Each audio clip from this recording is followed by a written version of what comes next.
Hello and welcome to the channel. My name is Kubeir. I'm a CICC licensed immigration consultant. This channel is all about Canadian immigration news, updates, things you should do, things you should not. Okay, mind free. Thank you for the super chat. Please confirm that points for work experience count under implied status till the day initial fake postgraduate work permit extension application was refused with interim work authorization. Great question. When you are on an implied status, it basically means you are on a legal valid status. Your work experience on an implied status is absolutely valid. It has already been clarified on the IRCC websites as well.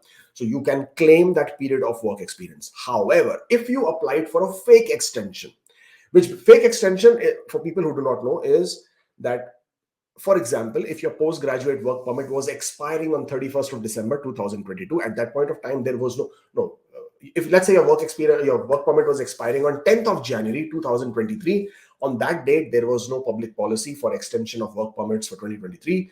People have applied for fake extension, means they were not eligible, but they applied for extension anyways. They applied for extension on the 8th of January, 9th of January, 7th of January, whatever the date might be, before the expiry of their work permit.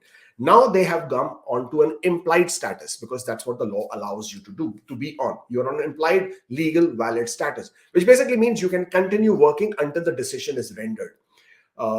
Because IRCC was taking such a long time, people got 4 or 5 months to work until a decision was made. So an application that was made on, let's say, 7th, 8th of January would have only received the decision only in the month of May end sometime.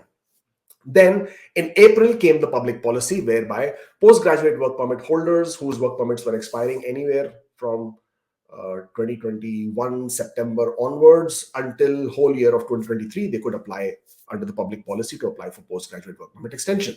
So now, because you knew that your previous one was a fake extension, you could now apply under the public policy, but you also now received an interim work authorization from IRCC saying, hey, you know what, you can continue working, no problem, and you can continue working. But this interim work authorization did not give you status in Canada. It just gave you authorization to work. What that meant was you have status because of the fake extension that you applied for. That gave you status and authorization to work. The minute you got a refusal on your first work permit, which was the fake work permit extension that you filed, you have now lost status. You do not have status anymore. You are now in the interim. You can still continue to work because you have the interim work authorization, but you no longer have status. But you've also already applied for the new work permit, which basically means only after you have received the new work permit approval, you will now have a proper legal valid status again in Canada. Until such time, you do not have status, but you can continue working because you have the interim work authorization. This interim work authorization, this period now between the first extension refusal and the new work permit being approved, while you can work, but this period of work you cannot claim points for because you have not got a valid status in Canada. I hope that makes it very, very clear, because this is going to be very confusing for a lot of people as they go in future and they start submitting their express entry applications. If you do not have status, that period of work is not counted for Canadian experience class.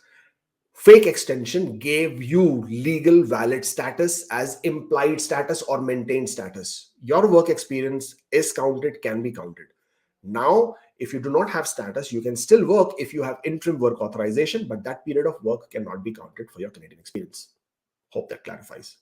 This is the email address if you want to reach out to us to handle any of your applications. We do also handle refugee cases. We handle applications for HNC, humanitarian and compassionate grounds. We handle applications for detention reviews. Hopefully, if you get detained for whatever the reason might be. And we also handle appeals in the IRB, Immigration Refugee Board. And if you are in any of those situations, want to discuss, consult, then please by all means do. Thank you so much for joining in. It has been a pleasure again doing this episode, and I shall see you soon. Take care.